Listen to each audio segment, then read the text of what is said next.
Meus amados irmãos, saúdo a todos com a paz do Senhor. Abra sua Bíblia, primeira carta do apóstolo Paulo aos Coríntios, capítulo 13. 1 Coríntios, capítulo 13.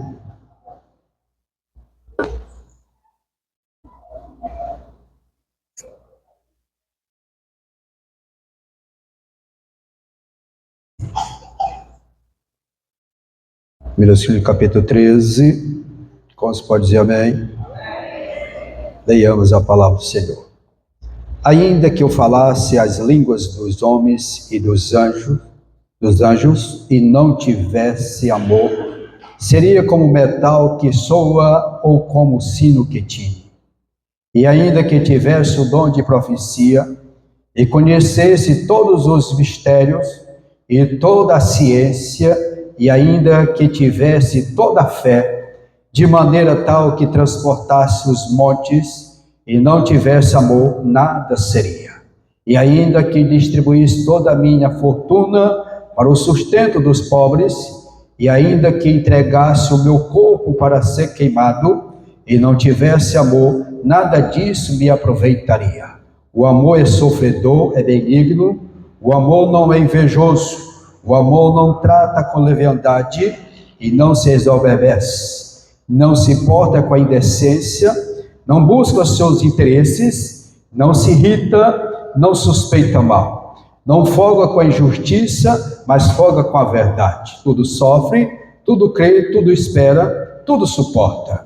O amor nunca falha, mas havendo profecias, serão aniquiladas, havendo línguas, cessarão, havendo ciência, desaparecerá, porque em parte conhecemos e em parte profetizamos. Mas quando vier o que é perfeito, e então o que é em parte será aniquilado. Quando eu era menino, falava como menino, sentia como menino, discorria como menino, mas logo que cheguei a ser homem, acabei com as coisas de menino. Amém? Poder tomar vossos assentos. Meus amados, quero nesta noite falar sobre o amor, uma virtude.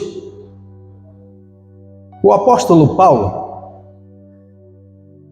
apresentou evidências da falha de amor dos coríntios. Quanto à utilização dos dons espirituais. A seguir, ele define o verdadeiro amor, como nós vimos aqui no capítulo 12, ele fala sobre os dons, e nesse capítulo, que ora nós lemos parte, fala do verdadeiro amor, e mostra como ele funciona no capítulo 14. E mostra como nele a harmonia que há entre os dons. O amor, ele é mais importante do que todos os dons espirituais, exercido no corpo da igreja. Repetir, o amor é mais importante do que todos os dons espirituais, exercidos no corpo da igreja. O apóstolo Paulo diz que quando era menino, falava como menino. Aqui tem por finalidade apresentar o uso das línguas, da profecia, do ensino. E diz que ele sentia como menino. Aqui não se refere às emoções, mas fala da maneira de pensar. Pensava como menino. Significa raciocinar, considerar, calcular, pensamento de um menino. Mas ele diz que logo que veio ser adulto, ele acabou com as coisas de menino. Menino, às vezes ele é ciumento, né? Chega o irmãozinho, tem um ciúme do outro irmão. Agora todo esse menino que chegou, né? Agora esqueceram de mim. Menina é ciumento. Mas ciúme, nós vamos ver aqui no decorrer, que ciúme não serve para nada, né? Ou serve? Se alguém me disser que serve, eu vou parar com o ensino aqui. Se falar que o ciúme serve para alguma coisa, a gente não falando, deixar de ministrar a Bíblia, né? Ciúme não serve para obra, ciúme não serve para casamento, ciúme não serve para nada. O que serve, pastor? Zelo. O casamento precisa de zelo, não de ciúme. Porque o ciúme ele é possessivo. O ciúme tem assim domínio. Exagero. Já imaginou alguém ciumando na obra? Meu Deus do céu. Ciúme de outro. Ciúme não serve para nada. Não serve para a obra do Senhor. Como não serve para o casamento. Quer ter um casamento feliz? Abençoado? Deixa ciúme de mão. Abra mão do ciúme. Tenha zelo. Zelo é diferente. Mas é bom o zelo. Zelo pela obra, muito bom. Mas se a obra não tivesse zelo, fosse só movida por ciúme, meu Deus. Então Paulo disse que quando era menino, ele fazia essas coisas de menino. Agora, para vivenciar o capítulo 3, não pode ser menino, não. Para vivenciar o capítulo 3, ele precisa ser adulto, ter amadurecimento. Porque aqui ele está falando, aqui ele mostra a importância do amadurecimento espiritual. Espiritual e emocional ao mesmo tempo. Paulo compara aqui a infância com a maturidade, destacando que, à medida que crescemos, devemos abandonar as atitudes e pensamentos infantis. À medida que crescemos e nos tornamos adultos, isso implica em buscar maturidade emocional e espiritual. Paulo nos encoraja a deixar para trás as coisas próprias de menino e desenvolver uma postura madura e responsável. E aqui diz: o amor de Deus em nós não é um dom, mas o fruto do Espírito Santo expressa a vida verdadeira do cristão. Por quê? Vamos voltar aqui em Romanos capítulo 5. O que Deus fez conosco? Capítulo 5, versículo 5 diz: e a esperança não traz confusão. Por quê? Por que não traz confusão? Porque o amor de Deus está derramado em nosso coração pelo Espírito Santo que nos foi dado. O que nós aprendemos? Me lembro daquele menino, alguém que chegou numa loja para comprar amor, não foi? Aí ele achou que ele queria tantos quilos. Aí quando veio um pacotinho pequenininho. Senão aqui nós não vendemos, aqui nós vendemos a semente. Nós não vendemos quantidade, vendemos semente. Então o Senhor, no momento que nós aceitamos a Jesus, foi derramado no nosso coração essa semente chamada amor. A pergunta nesta noite é: ela desenvolveu? Ela nasceu? Ela cresceu? Ela frutificou? Ou a semente não brotou? Porque se ela brotou, ela cresceu, ela vai frutificar. O amor dele foi derramado nos nossos corações. É por isso que é fruto não dos, porque foi derramado no nosso coração. A Bíblia Sagrada, ela assevera que sem o amor nada tem importância. Uma vez que todas as coisas se anulam pela ausência do amor. Somos exortados pela palavra. 1 Coríntios, capítulo 16, versículo 14. Diz assim: todas as vossas coisas sejam feitas com amor. Agora vamos pegar a nova linguagem, tradução de hoje, que diz: que tudo que vocês fizerem seja feito com amor. É interessante aqui, não é apenas por amor, mas com amor. De que adianta nós ser dotados de todos os dons espirituais e até demonstrar um alto sacrifício, e se não pratica o amor de Deus em sua vida ou na nossa vida cotidiana? Se nós não praticarmos o amor na nossa vida cotidiana. Porque sem o amor de Deus operando em nossos corações, os dons tornam-se ineficazes. Não serve para nada. O amor que tanto revela a natureza de Deus. A natureza de Deus, ela é revelada no amor. Quem falou isso foi o apóstolo João, escrevendo, até estudamos isso aqui meses atrás, mas vamos voltar lá em 1 João, capítulo 4, versículo 7. Diz: amados, amemo-nos uns aos outros, porque o amor é de Deus. E qualquer que ama é nascido de Deus e conhece a Deus. Versículo 12. Ninguém jamais viu a Deus.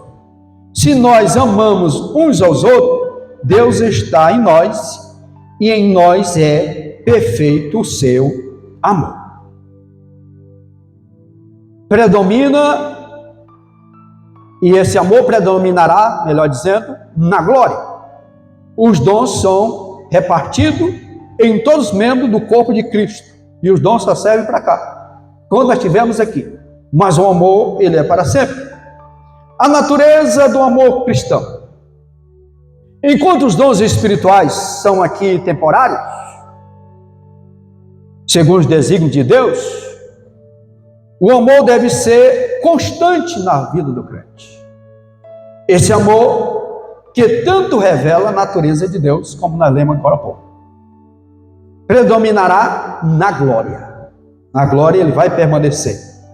Os dons são repartidos em todos os membros do corpo de Cristo, mas o amor não é dividido, e sim distribuído para todos igual modo, independente.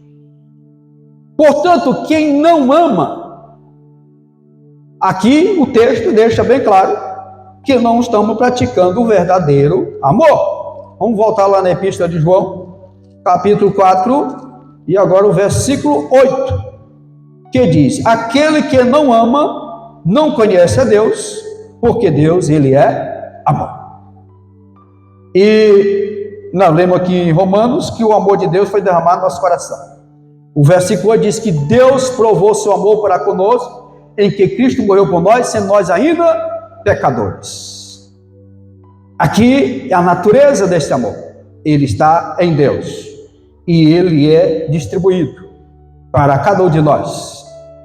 Agora, as características desse amor, as características do amor de Deus em nós cristãos. Primeiro diz que ele é sofredor.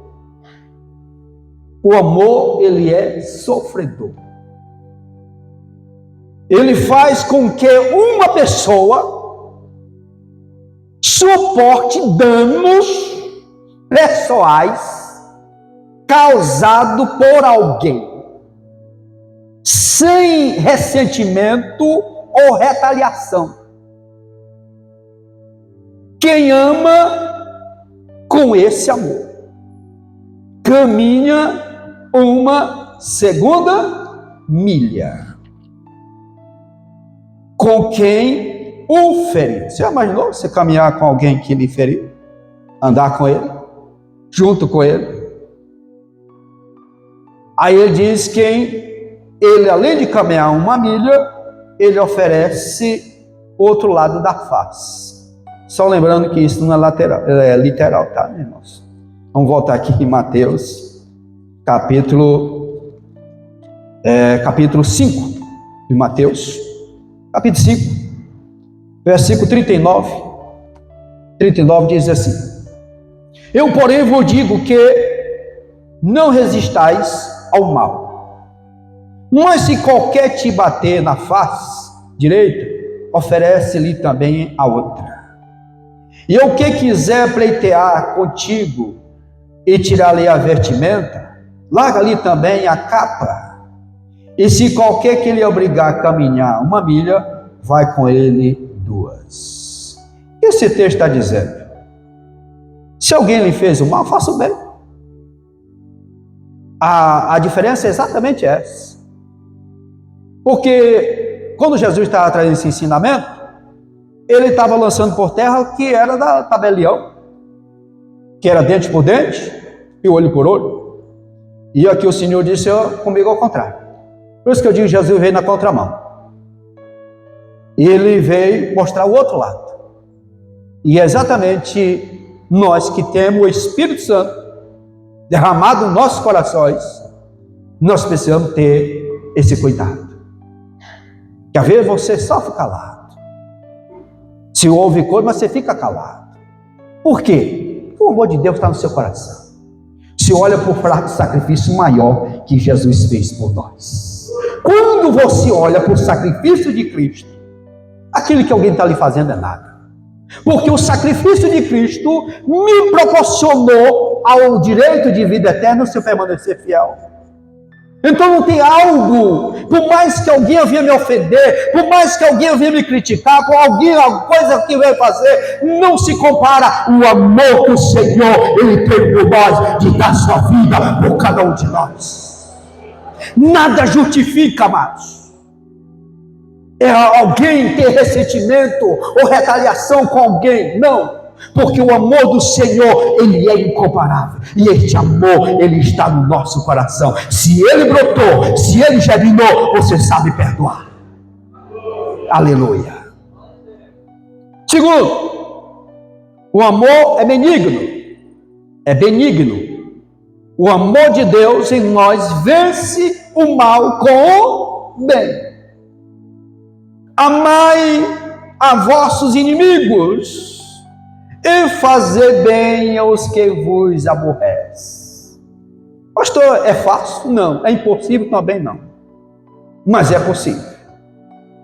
Se nós olharmos para a Bíblia, vamos lá para capítulo 50 do livro do Gênesis.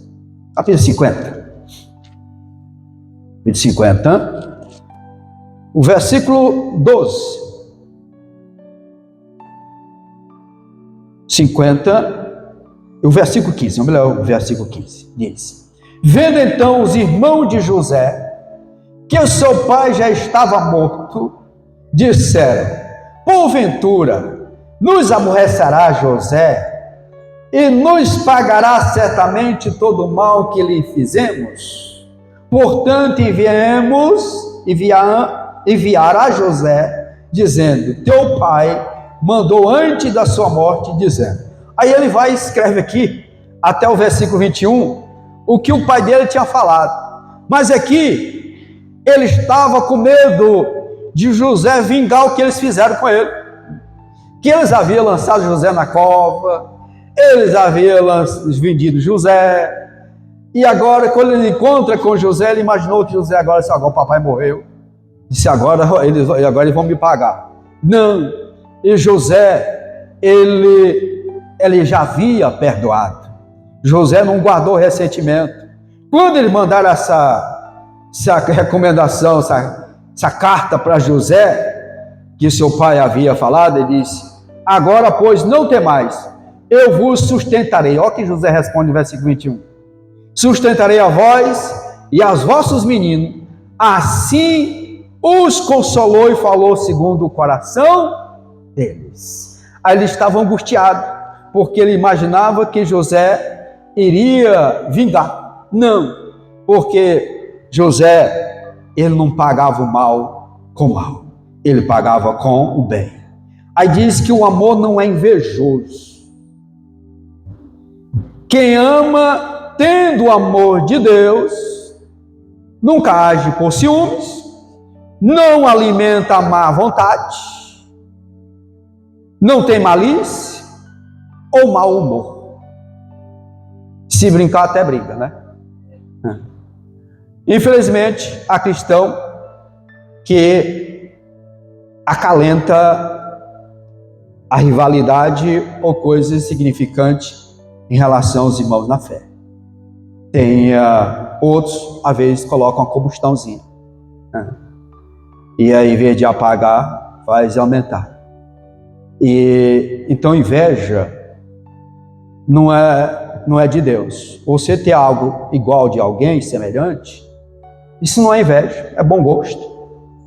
O fulano tem um negócio, um objeto, eu gostei, eu posso comprar um igual? Pode. Mas qual que é a inveja mesmo? A inveja não é você querer um igual, é você querer o que o outro tem. O ruim é isso aqui. O problema da inveja é esse. Não é você querer algo igual que o outro tem. Não. Você quer o que o outro tem. O que é dele é que você quer. Esse aqui que é a inveja. Mas quem tem o amor de Deus no coração, não tem inveja. Aleluia. Não é leviano.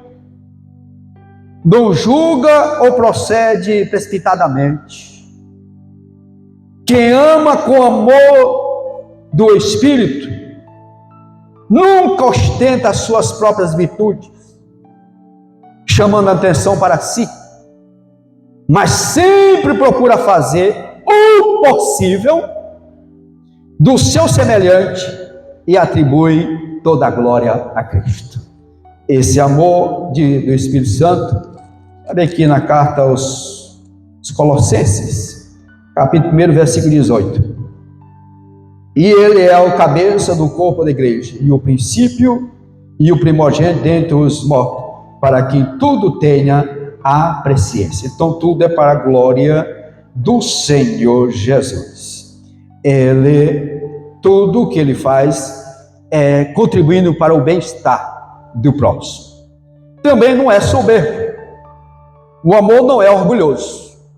Quando você vê alguém orgulhoso, arrogante, presunçoso, exibido, extravagante, não é de Deus. Quem ama não busca a sua própria honra e admiração, não trata os outros como inferiores, ou seja, ele honra o seu semelhante no sentido de não colocar para baixo, né? Deixar ele com a autoestima quase que sepultada, né? Já diz alta baixa estima, né? Em vez de alta, baixa mesmo. Não valoriza. Mas Mateus, capítulo 20, e o versículo 26 ao 28, diz assim: não será assim entre vós, mas todo aquele que quiser entre vós fazer-se grande, seja vosso serviçal. E qualquer que entre vós quisesse o primeiro, seja o vosso servo. Bem como o Filho do Homem não veio para ser servido, mas para servir e para dar a sua vida em resgate de muitos. Então não tem como alguém, se alguém quiser ser grande, primeiro tem que passar por esse requisito. Aí, quando termina, ele não vai se exaltar, né?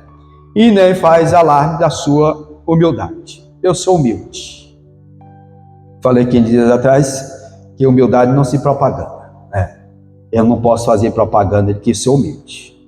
Talvez não sou. Por quê? Humildade é outro que vai ver em nós. Você vê alguém dizer, eu sou humilde. Talvez não é. Mas quando alguém diz, eu conheço fulano, pensa num homem humilde, pensa numa mulher humilde, aí alguém está testificando de que a pessoa é realmente humilde. Diz que o amor não é indecente. O amor não se porta com a indecência, desonra, despudor, imoralidade. O amor, ele não suporta. O crente jamais pode ser vulgar, ou descortês, ou coisa semelhante, como cinto, essas coisas. O amor nunca envergonha, fere ou humilha o outro, mas busca o bem-estar de todo o corpo de Cristo. Ele busca o bem-estar de todo o corpo de Cristo. Quantos faz parte do corpo de Cristo? É toda a igreja. É toda a igreja. É toda a igreja. O corpo de Cristo, a igreja do Senhor. Ele busca o bem-estar de todo o corpo de Cristo. Então a igreja, no olhar do Senhor, ela é igual. Alguém pode até diferenciar no olhar humano. O olhar humano é perigoso. O olhar humano, ele coloca lá, mas do Senhor, ele vê igual. Todos nós somos membros de um corpo e cujo cabeça é o Senhor Jesus Cristo. Então quem manda na igreja é Cristo. O dono da igreja é o Senhor Jesus Cristo. Quantos concordam que o dono da igreja é o Senhor Jesus? Aleluia. Glória a Deus. Não é interesseiro. O amor não é interesseiro. O amor não busca seus próprios interesses. Ele não é cobiçoso, é egoísta, avarento. E o que só pensa em si mesmo. Não, o amor não é isso. O amor não tem interesse. O amor busca o bem-estar. É de toda a igreja. Não é cobiça, não é egoísta e muito menos avarento. Vamos dizer assim, vamos fazer a obra do Senhor. Ele mete a mão no bolso. Eles vão fazer, vamos. Porque ele não tem avareza. Ele é desprendido para a obra do Senhor. Ele cumpre o que o Senhor Jesus disse lá em Atos capítulo 20, versículo 31, 35. Melhor o quê? Dar do que receber. Diz: o amor não se irrita. O amor não se enfurece a despeito das circunstâncias. O cristão que se mantém sob o controle em sua posição, mesmo quando tudo parece dar errado, ele permanece firme, constante, não terceiriza culpa. Ele permanece firme, inabalável, diante da situação. Diz que ele não suspeita mal. Porque, infelizmente, há pessoas que guardam ressentimentos e vivem sempre desconfiados, imaginando que ninguém vai fazer o mal. O amor sempre perdoa e não guarda rancor. O amor sempre perdoa e não guarda rancor. Vamos ver o que diz Colossenses, capítulo 3, da carta aos Colossenses, capítulo 3, e o versículo 13. Suportando-vos uns aos outros e perdoando-vos uns aos outros. Se algum tiver queixa contra o outro, assim como Cristo vos perdoou, o que diz? Assim fazei vós também. Cristo não perdoou nossa dívida? Nossa dívida era impagável, meus amados. Nossa dívida não tínhamos condição de pagar. Ele pagou ela. Pagou ela com o seu sacrifício, derramando o seu sangue lá na cruz do Calvário, por amor a nós. Por isso que lá em João 15, 13 diz que não tem maior amigo do que esse, de dar vida pelos seus amigos. E Jesus fez isso por nós. Agora, se Jesus me perdoou uma dívida que eu não pagava, como é que eu não vou perdoar, irmão? E uma coisa eu falo nesta noite, amados, com a alma pura diante do Senhor, diante da presença de Deus, que não tem alguém que eu não goste. Pastor, você tem alguma diferença com alguém? Não tem. Pastor, mas tem alguém que não gosta de você. Problema dele. De não gostar de mim é problema da pessoa. Mas eu gosto de todo mundo. Por quê? Isso é do meu coração, minha alma. Porque quando olho para o que o Jesus fez por mim, não tem espaço no meu coração para ressentimento, amado. Tem espaço, é para amar, é para as virtudes do fruto do Espírito Santo do Senhor. Aleluia, glória a Deus. Não se regozija com a injustiça. Há pessoas que quando algo de ruim acontece com seu semelhante, ele diz, bem feito. O amor não folga com o mal, meus amados, ou infortúnio dos outros.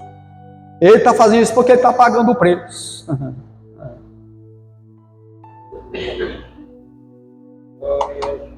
Isso aconteceu, eu sabia que um dia isso ia acontecer. Julgamento precipitado. Quem sabe ele e Deus. A pessoa e Deus não ficou para nós fazer pré-julgamentos. Nesse sentido, não. Porque o amor, ele não se regozija, não se alega com a derrota do outro, com o fracasso de alguém. Algo que a pessoa que me deu errado e a pessoa se alegrar. Não, isso não é amor, mano. Isso não é de Deus.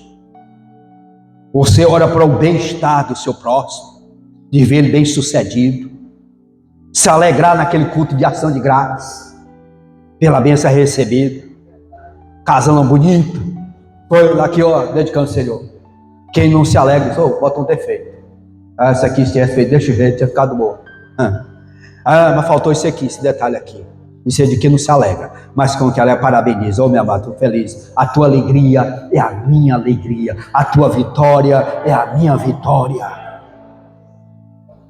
Isso aqui é o estado, amado, de nós adentrarmos as mansões celestiais. Nós precisamos estarmos vivenciando esta palavra. Regozija-se com a verdade. O amor de Deus está sempre ao lado da verdade. Mesmo quando ela lhe traz algo aparente, desconfortado ou prejuízo, independente, mas você permanece com a verdade. Deu a palavra, vá até o fim. Permaneça na verdade. Mesmo que, eu falei isso aqui dias atrás, mesmo que seja com dano, como está lá no Salmo 15, mas permanece com a verdade. Ele diz, versículo, depois diz, tudo sofre, tudo crê, tudo espera e tudo suporta. O amor sempre defende, escute bem, o amor sempre defende, confia, tolera e persevera. O amor sempre defende, confia, tolera e persevera.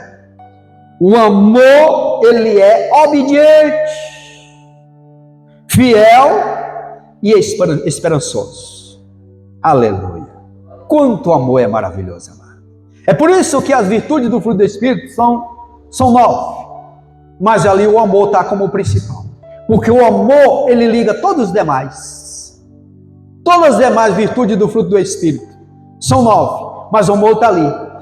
Eu só tenho domínio próprio se eu tiver amor. Eu só sou bom se tiver o amor. Eu só tenho paz se tiver o amor. Eu só tenho fé se tiver o amor. Eu só tenho benignidade se tiver o amor. Eu só tenho longanimidade se tiver o amor.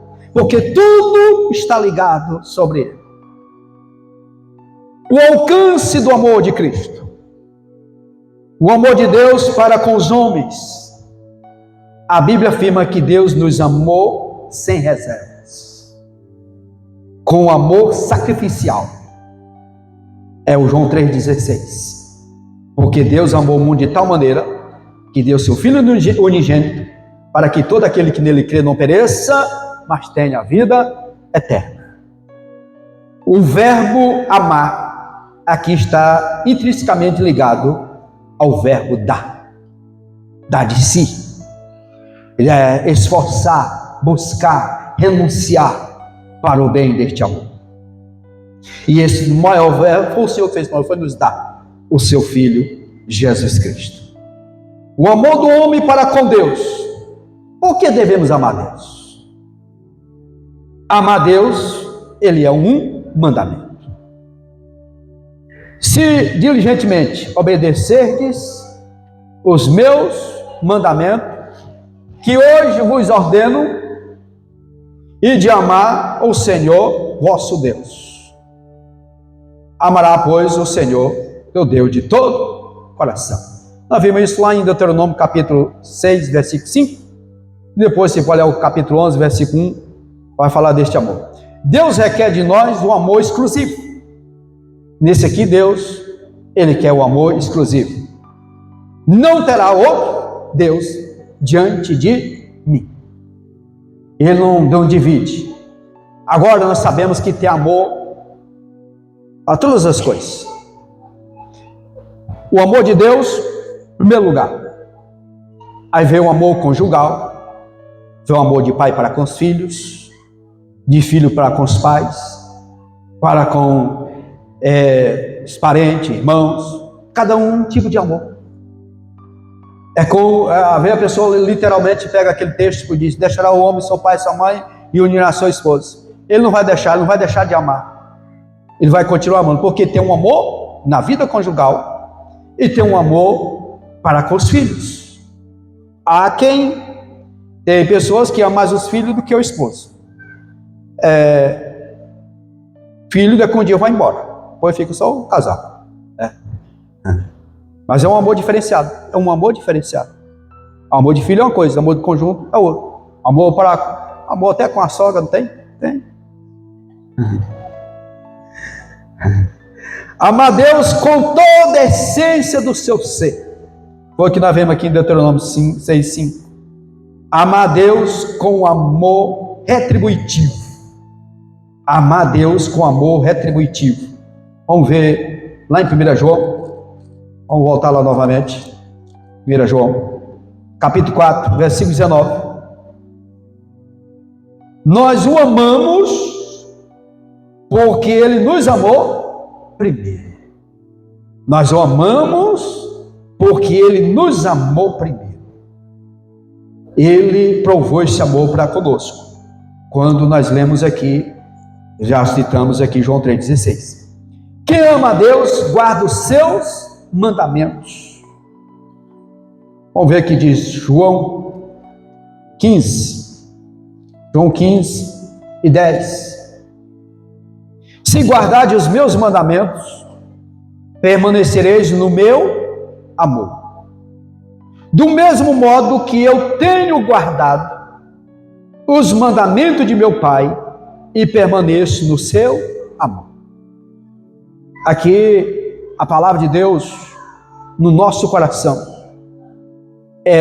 a palavra de Deus no nosso coração, nós vamos amar Deus com todo o nosso ser, todo o nosso coração, todo o nosso sentimento.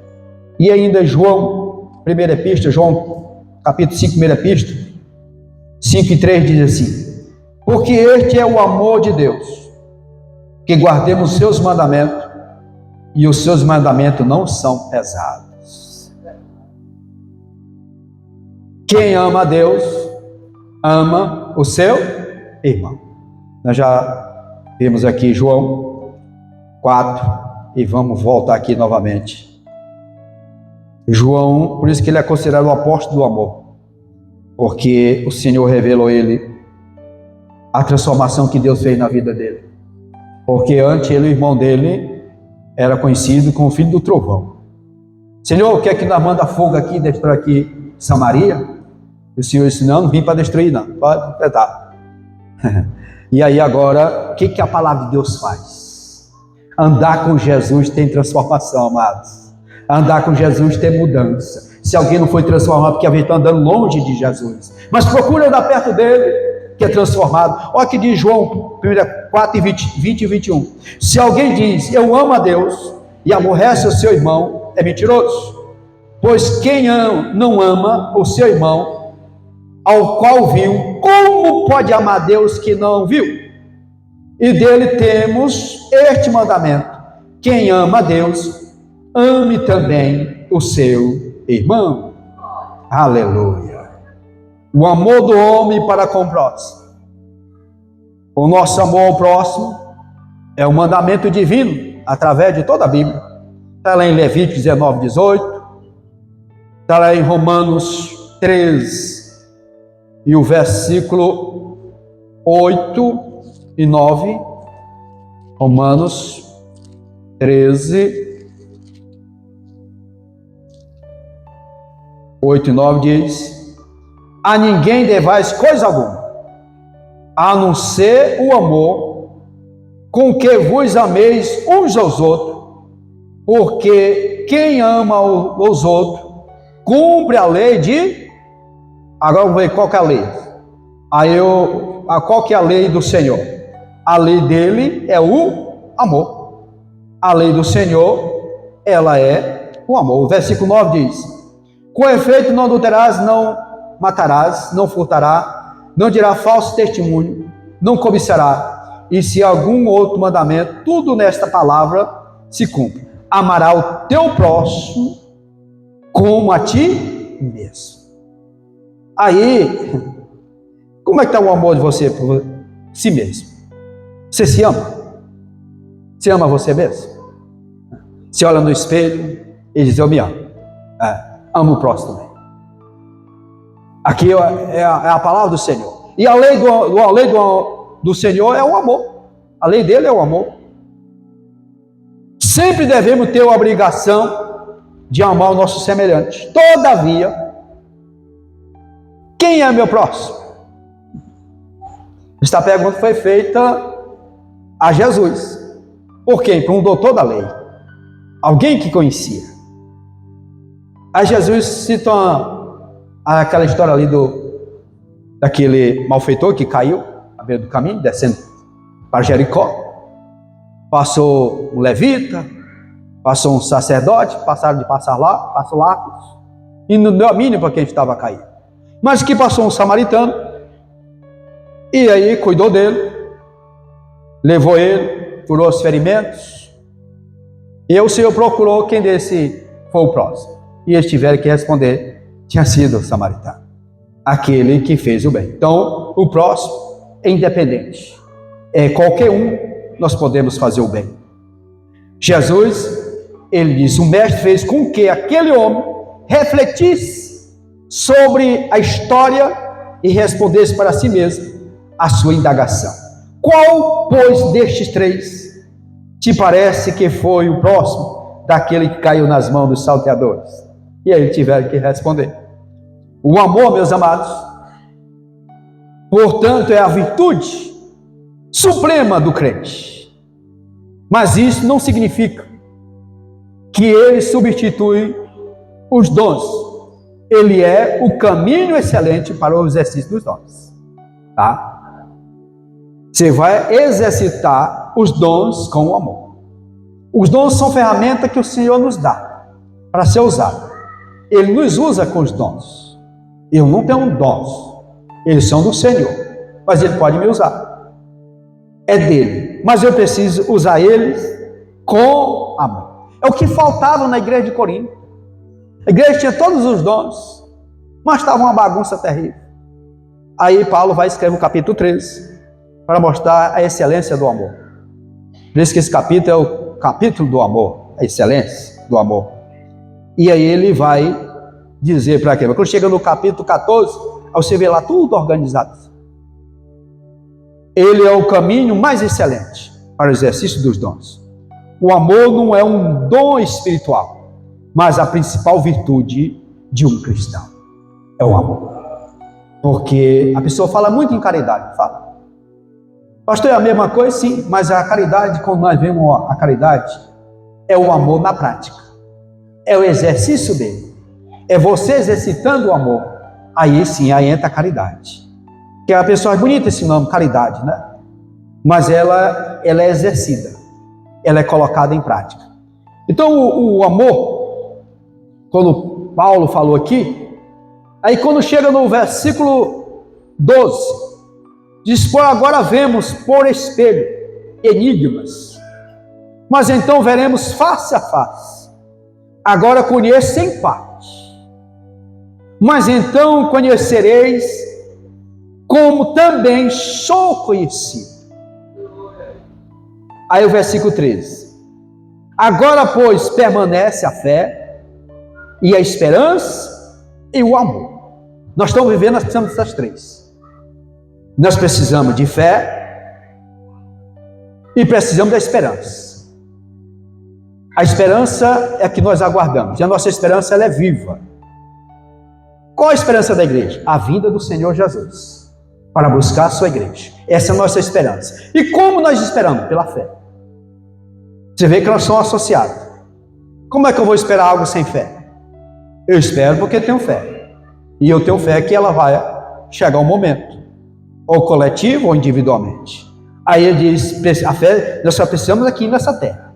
Diz, e o amor, estes três, o maior desses três é o amor. Porque o amor, ele permanece para sempre. Nós vamos continuar amando. O amor que Deus derramou nos nossos corações é o amor ágape. O amor que ele derramou para nós. E nós exercemos o amor fraternal. Que este amor, nós convivemos com os irmãos. Mas se o amor ágape está derramado nos nossos corações, ele tem que se manifestar. Fruto, ele não pode, ele tem que aparecer. Uma árvore tem que dar fruto. Ela tem que apresentar seu fruto. E o amor é esta virtude que nós precisamos. Amém? E Deus em Cristo nos abençoe e continue falando aos nossos corações.